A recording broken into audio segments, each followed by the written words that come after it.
The National Weather Service has issued severe thunderstorm watch number 418, effective until 8 p.m.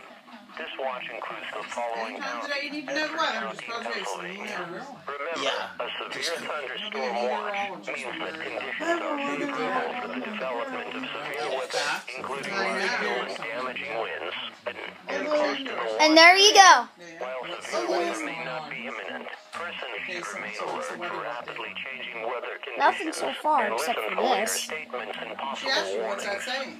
Stay tuned Severe to thunderstorm radio, watch. commercial radio and television outlets. There may be a Internet warning sources for the soon. latest severe weather Maybe a warning information. soon. Repeating, severe thunderstorm watch We number had a severe thunderstorm 418 watch has been It is last what it is. yesterday. Yeah. for the following counties: Bedford County, Pennsylvania. Oh, it's only for Bedford County. What are you talking about? She has the weather app on her phone. Here is the